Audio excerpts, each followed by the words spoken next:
Good evening. Welcome to our 2025 Middle School Orchestra Spring Concert. I'm Jen Parker. I'm the orchestra teacher, 6 through 12 here at St. John's. And we have Mr. Mike Scholes. You'll see him around. He helps out with the 6th grade violin class as well. And we are just very excited to put on this concert for you. This is one of my favorites of the year when we get to see the progression from the 6th grade, 7th grade, and 8th grade. So the 6th graders want to start for you on a song called Shortness Red.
These sixth graders have been working hard. They have made so much progress since we started back in September and even since their winter concert for the parents that were there.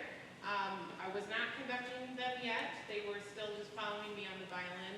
And now they are playing on 5 different parts and having to hold all of those parts together, follow a conductor and doing all that, and they've been doing a wonderful job.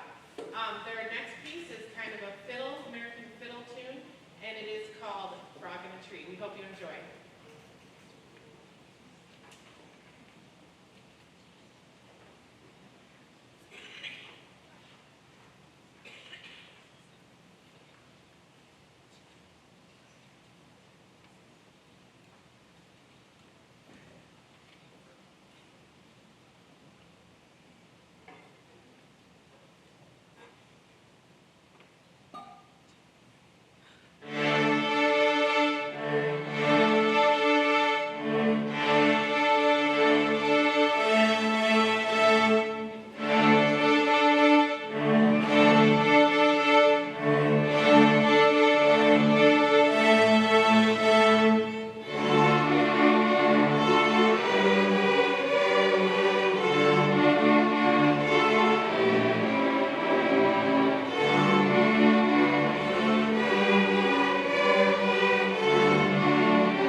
energy and lots of fun to play.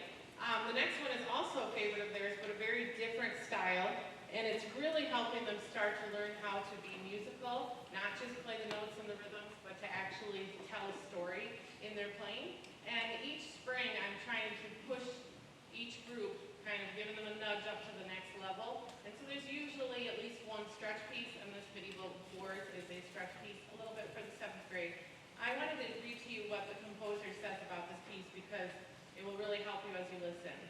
Medieval Wars takes us back to the popular tournaments of the Middle Ages, when knights would compete against each other in various events, most notably jousting.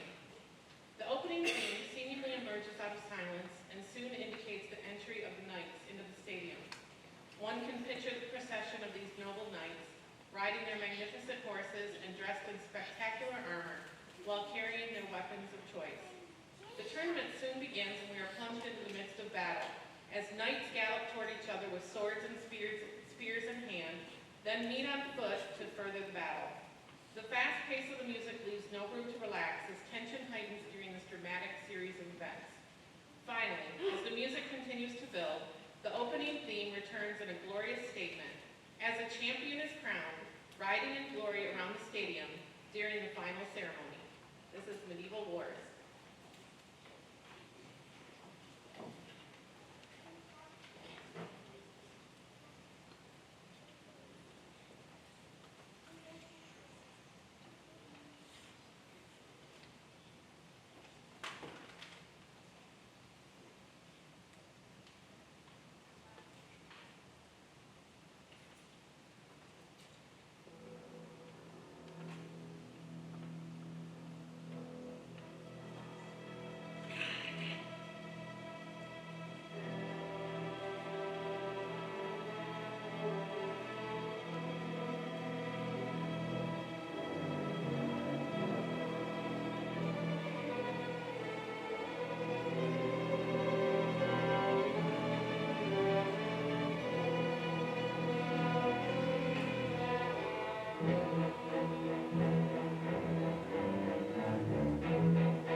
two different folk tunes, Little Liza Jane and Dance Josie. So we introduced the first one, introduced the second one, and then you might have noticed at the end that they merged them together. Not an easy thing to do, but they did a great job. So the students are behind me. They should be preparing for the next thing. We're going to surprise you a little bit. And we have not had a chance to practice this in our full environment, which is, you'll see, complete darkness. Actually, could somebody pull that door shut? Because it might ruin the effect. Give us just 1 second, and then we're going to play Neon Beat for you.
tell you, for not playing on their instruments very much, there's a lot going on to hold that all together, and it's a very interesting concept, what they had to do and hold it together, and they did a good job.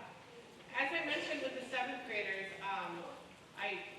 we do stretch pieces to get them ready, and this group is getting ready for high school. So we have a couple. The next two pieces, I consider their stretch pieces.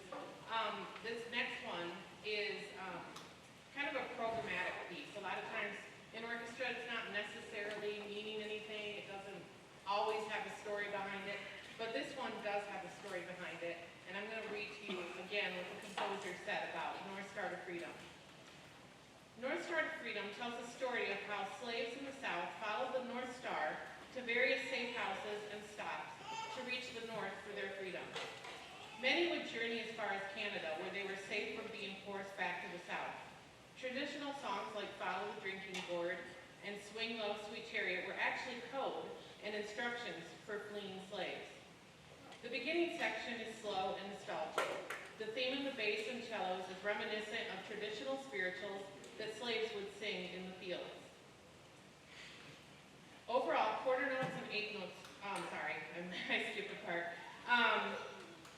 Suddenly the music picks up speed and represents the dangerous, heart-pounding journey the slaves took through extreme weather as they feared spies and bounty hunters catching them and returning them to the South. I gave this piece to the 8th grade orchestra to stretch them and help them to prepare for high school orchestra, as I said. And there is a lot of challenging parts in here. They have definitely stepped up their game with moving, shifting up and down the fingerboard, which the basses do since 6th grade, but the violins, violas, and cellos don't really get started doing until late 7th grade or 8th grade. So, and the other thing that's really great is in 8th grade they also study American history, so I felt that this piece went really well with that. Here is North Star to Freedom.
up and down the fingerboard. Everybody gets a chance to do it, and it's just a really great piece.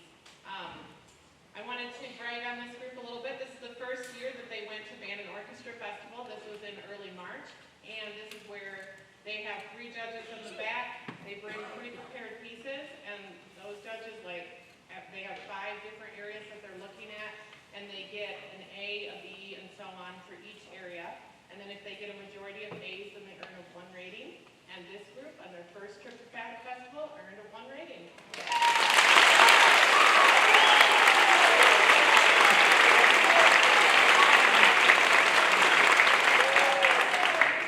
We also had a very fun event that I hope most of you were able to be at, which was the Mark Wood concert. It was just one of the most thrilling events ever, and if you somehow missed it, it is on YouTube on the St. John's Public Schools page as well as the St. John's Orchestra's page. You can watch the entire concert on there, and I encourage you to watch it because it was a really great event. This is the last piece that the 8th graders play for the middle school orchestra, and I had heard some of the 8th grade teachers, academic teachers, talking about how they were going to miss the students of class of 2029, and I do understand what they're talking about. But the good news for me is I don't have to miss them. They get to come up to high school with me, and I get to work with them for another 4 years. So it's not a sad occasion for me. I'm excited to see what they can do in high school. But they want to play for you Beethoven, and we did research him a little bit more and about his loss of hearing and how he composed. He had a gradual loss of hearing throughout his life. How did he compose without being able to hear? And this is the finale from his 5th symphony. We hope you enjoy their final number.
so much.